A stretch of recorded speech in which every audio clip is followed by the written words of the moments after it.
Right then, let's talk about this Deadpool 2 movie news and all of the kind of controversy surrounding it. So it came out recently that Deadpool 2 had been screened, and those screeners, the test screeners, did not have the best reaction to the movie. In fact, a bunch of tweets were released, and it's really important to note from the back of this that 20th Century Fox threatened to sue the people that had tweeted the information out.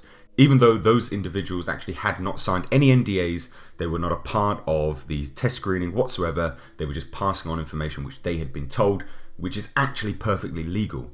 And they were obviously not liable for anything. So it's really important to note that when we discuss this whole situation, because you don't threaten to sue anyone without any grounding, without any reason for that. So what came out was an initial post from a blogger named Jeremy Conrad, who posted a tweet stated the following: "Fox screened Deadpool 2 tonight, not Dark Phoenix again, and yikes. First reaction wasn't what I expected to hear." Which then got followed up with Robert Meyer Burnett saying, "I have, from my perspective, with what I've heard, they've made a huge Alien 3 blunder with the story, but I haven't seen it. Love the first film." And then a Mike Kalinowski replied to Robert Meyer Burnett with the following: "I have heard it's testing really poorly. They are stunned with what the screening audiences are saying. I know people don't say much about it, but you cannot underestimate Tim Miller's contribution to getting Deadpool made. He was half the equation." Which is pretty damn right. I have absolutely no question in my mind how much of a role Tim Miller played in making that film what it was. Yes, he was not an accomplished director at the time, but if you're talking about a director versus an actor, he undoubtedly would have put more into that film than, say, Ryan Reynolds.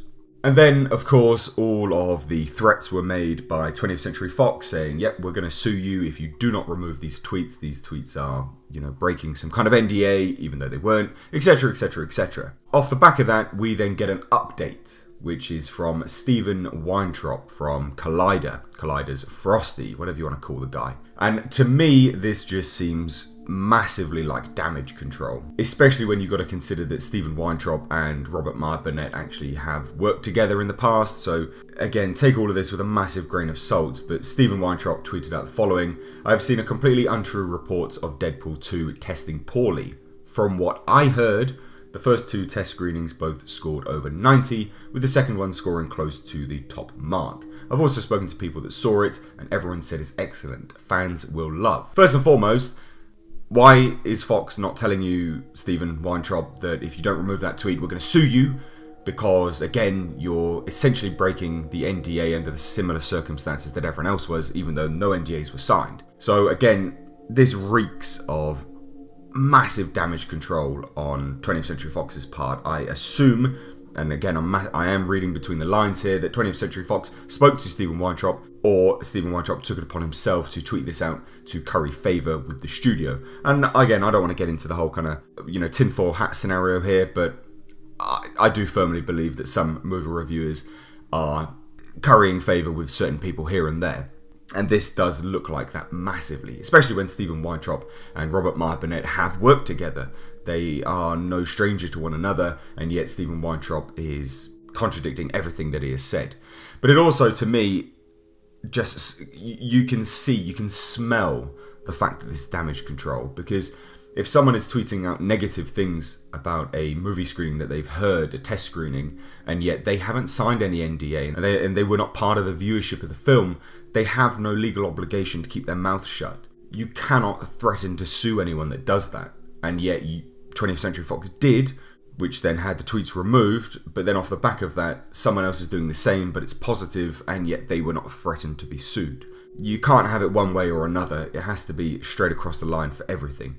So, in my eyes, I genuinely do think that Deadpool 2 actually may have some issues, and I would say that there's probably some legitimacy behind the test screening reports not being good.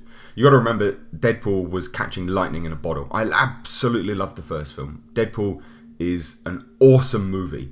It teeters on the edge of being too much so often, but it just manages to capture it and not be too in your face. It is literally a film that walks on a knife edge at all times. So for them to hit that out of the park a second time is incredibly unlikely, especially when all the moving pieces of that puzzle are not attached again. So I would say that there's actually some legitimacy to these reports. Hopefully 20th Century Fox doesn't sue me to try and get this video down, but whatever, it is what it is. Let me know what your thoughts down below in the comment section. If you're new to the channel, hit that subscribe button. You can always expect honest reviews and my honest take on absolutely everything. So guys, as always, I've been Mr. H. Until next time, I will catch you in the comment section.